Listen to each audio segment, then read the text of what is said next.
Elizako ikasle hoiek, nola hoiek nireak diren, eta hortikan apartekoak, nola alaianak ziren.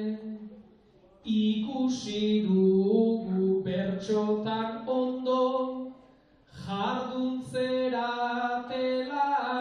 hemen, orain ikusko dugu animatzen, zein norkeri